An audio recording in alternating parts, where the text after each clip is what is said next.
السلام عليكم ورحمة الله وبركاته. الحمد لله وحده والصلاة والسلام على من لا نبي بعده. அன்புக்குரியவர்களே, கண்ணியமானவர்களே, தொழுகைக்கு தேவையான சூறாக்களை நாம் பாடமாக்கி இருப்பது, அதன் கருத்துக்களை விளங்கி இருப்பது நாம் சிறப்பாக தொழுவதற்கு காரணமாக அது அமைகின்றது. விசேஷமாக சிறிய சிறிய சூறாக்கள் நாம் மனனம் செய்து வைத்திருப்பது, மெமரைஸ் பண்ணுவது தொழுகையை சரியாக நாம் தொழுவதற்கு காரணமாக அமைகின்றது. விசேஷமாக இரவு தொழுகைகள், ஃபர்லான தொழுகைகள், இவைகளை தொழுவதற்கு சின்ன சின்ன சூறாக்கள் நமக்கு தேவைப்படுகின்றது. நபி ஸல்லல்லாஹு அலைஹி வஸல்லம் அவர்களது காலத்திலே ஒரு மனிதர் இரவு முழுக்க ஒரு சூறாவை ஓதினார். அவருக்கு ஒரு சூறா தான் பாடம் இருந்தது. குல் ஹுவல்லாஹு அஹத் அல்லாஹு ஸமத் லம் யலித் வலம் யூலத் வலம் யகுல் லஹு குஃபுவன் அஹத் என்ற சூறா பாடம் இருந்தது. இரவு முழுக்க அந்த சூறாவை மாத்திரம் கியாமுல் லைல் தொழுகையிலே, தஹஜ்ஜுத் தொழுகையிலே அவர் ஓதினார். காலையில் நபி ஸல்லல்லாஹு அலைஹி வஸல்லம் அவர்களிடத்தில் சொன்னார், யா ரசூலல்லாஹ், இரவு நேரத்திலே நீண்ட நேரம் தொழுதேன், இரவு முழுக்க இந்த சூறாவை மட்டும்தான் ஓதினேன் என்றார். அவர் நினைத்தார், நான் குறைவாகத்தான் ஓதியிருக்கிறேன் என்று நினைத்தார். நபி ஸல்லல்லாஹு அலைஹி வஸல்லம் சொன்னார்கள், அல்லாஹ்வின் மீது சத்தியமாக இது குர்ஆனில் 1/3 3/3 இது சமனாகும் என்று நபி ஸல்லல்லாஹு அலைஹி வஸல்லம் அவர்கள் ஹதீஸிலே சொல்லி காட்டினார்கள். இன்னும் ஒரு ஹதீஸை வைத்து உலமாக்கள் இதா ஸுல்ஸிலத்தில் அர்து ஸில்ஸாலஹா அதிலிருந்து சூரத்துன் நாஸ் வரைக்கும் பாடமாக்கி இருப்பது மிகச் சிறந்தது என்பதை சொல்லி காட்டுகின்றார்கள். நஸஈயிலே வந்திருக்கின்றது, ஒரு மனிதர் நபி ஸல்லல்லாஹு அலைஹி வஸல்லம் அவர்களிடத்தில் வந்தார். சொன்னார், யா ரசூலல்லாஹ், எனக்கு நீங்கள் ஓதித்தாருங்கள் என்றார். ஸல்லல்லாஹு அலைஹி வஸல்லம் சொன்னார்கள், நீங்கள் அலிஃப் லாம் ரா என்று வரக்கூடிய சூறாக்களை பாடமாக்கி கொள்ளுங்கள், ஓதிக்கொள்ளுங்கள் என்றார். அவர் சொன்னார், யா ரசூலல்லாஹ், எனக்கு வயது முதிர்ந்து விட்டது, வயசு போய்விட்டது, எனது உள்ளமும் பைஹாட் பண்ணுவதற்கு கஷ்டமாக இருக்கின்றது, எனது நாவும் சில எழுத்துக்களை கரெக்ட் பண்ணுவதற்கு நாவையும் சரி செய்வது கஷ்டமாக இருக்கின்றது என்று சொன்னார். நபி ஸல்லல்லாஹு அலைஹி வஸல்லம் சொன்னார்கள், ஹாமீம் என்று வரக்கூடிய சூறாக்களை ஓதிக்கொள்ளுங்கள், பாடமாக்கி கொள்ளுங்கள் என்று சொன்னார்கள். சொன்னார், யா ரசூலல்லாஹ், என்னால் முடியாது, கஷ்டமாக இருக்கின்றது என்று சொன்னார்.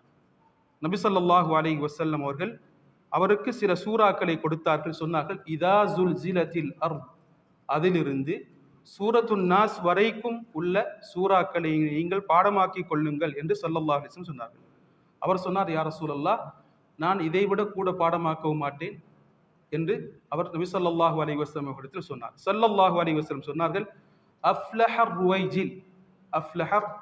ருவைஜில், இந்த சின்ன மனிதர் வெற்றி பெற்று விட்டார். ரஜுல் என்றால் மனிதர், ருவைஜில் என்றால் சின்ன மனிதர், சின்ன மனிதர் வெற்றி பெற்று விட்டார் என்று நபி ஸல்லல்லாஹு அலைஹி வஸல்லம் ஹதீஸிலே சொல்லி காட்டினார்கள். முடிந்த அளவு எம்மால் எவ்வளவு பாடமாக்க முடியுமோ அவ்வளவு நாம் பாடமாக்கி கொள்வதற்கு முயற்சிக்க வேண்டும்.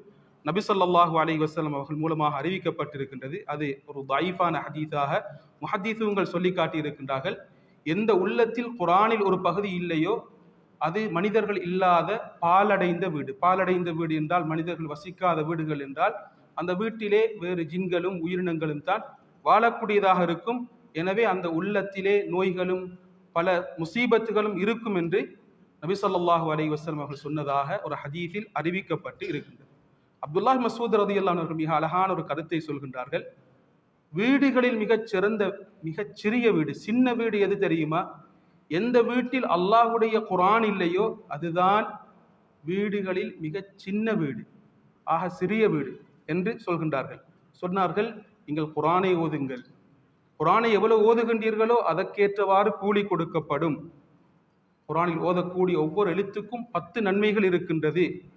நபி ஸல்லல்லாஹு அலைஹி வஸல்லம் அவர்கள் ஹதீஸை சொன்னார்கள், லா அகூலு அலிஃப் லாம் மீம் ஹர்ஃப், அலிஃப் லாம் மீம் என்று ஓதினால் இது ஒரு ஹர்ஃப் என்று சொல்ல மாட்டேன். அலிஃப் என்பது ஒரு எழுத்து, லாம் என்பது ஒரு எழுத்து, மீம் என்பது ஒரு எழுத்து என்று நபி ஸல்லல்லாஹு அலைஹி வஸல்லம் சொன்ன அந்த ஹதீஸை சொல்லி காட்டினார்கள். எனவே அன்புக்குரியவர்களே, கண்ணியமானவர்களே, முடிந்த அளவு நாம் குர்ஆனை ஓத வேண்டும். எம்மால் முடிந்த அளவு குர்ஆனை நாம் பாடமாக்கி கொள்ள வேண்டும்.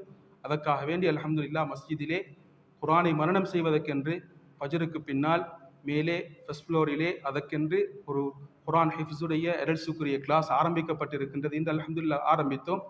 அதிலே ஃபர்ஸ்ட் மந்த் குர்ஆனை பேசிக்காக தஜ்வீதுடன் ஓதுவதற்கு, சரியாக உச்சரிப்பதற்குரிய ஒரு ட்ரைனிங் கொடுக்கப்படுகின்றது. இதே போன்று குரானை பாடமாக்கும் பொழுது மீனிங்கை விளங்கி அண்டர்ஸ்டாண்ட் பண்ணி ஓதினால், அதை பாடமாக்கினால் அதை பாடமாக்குவதற்கு இலகுவாக இருக்கும். அதற்கேற்றவாறு குரானிலே வரக்கூடிய 125 வேர்ட்ஸ், குரானிலே 78,000 வேர்ட்ஸ் இருக்கின்றது, 78 வேர்ட்ஸ் இருக்கின்றது.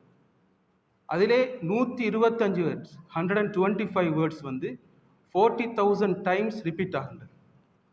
அந்த 125 வேர்ட்ஸ் அதன் மீனிங்கை விளங்கி கொண்டால் குரானுடைய ஹாஃப் பகுதியை விளங்கி கொண்ட மாதிரி நாம் ஒரு நிலைமைக்கு நாம் போகலாம். மற்ற பகுதியையும் இன்ஷா அல்லாஹ் நாம் விளங்கி கொள்ளக்கூடிய ஒரு நிலைமையை அடைந்து கொள்ளலாம். ராயல் காலேஜிலே படித்த ஒரு மாணவர், அவர் ஷேக் நொமான் அலி கானுடைய இந்த அண்டர்ஸ்டாண்ட் குரான் இப்படிப்பட்ட ஒரு கோர்ஸை ஃபாலோ பண்ணினார். அவர் குரானை பாடமாக்கினார். அவரிடத்தில் குரானில் எந்த பகுதியை கேட்டாலும் அவர் மீனிங்கே சொல்வார். அவர் இந்த முறையைத்தான் கையாண்டு குரானை பாடமாக்கினார். அல்ஹம்துலில்லாஹ், அவர் படித்து முடிக்கும் பொழுது, குரானை பாடமாக்கி முடிக்கும் பொழுது அவர் குரானுடைய மீனிங்கை விளங்கி இருக்கின்றார். எனவே நல்ல சந்தர்ப்பம் கண்ணியமானவர்களே, குரானை ஓதுவோம், அதை மனனம் செய்வோம், அதன் கருத்துக்களை விளங்கி நாம் தொழுகையில் ஓதுவோம். அந்த தொழுகை நமக்கு உள்ளச்சத்தை, ஹுஷூஐ, வெற்றியை தரக்கூடியதாக அமையும். அல்லாஹு சுப்ஹானஹு வ தஆலா அல் குரானின் மூலமாக வெற்றியடைந்த கூட்டத்திலே அனைவரையும் ஆக்கியருள்வானாக. வாஹிரு தஅவானா அல்ஹம்துலில்லாஹி ரப்பில் ஆலமீன். அஸ்ஸலாமு அலைக்கும் வரஹ்மத்துல்லாஹி வபரகாத்துஹு.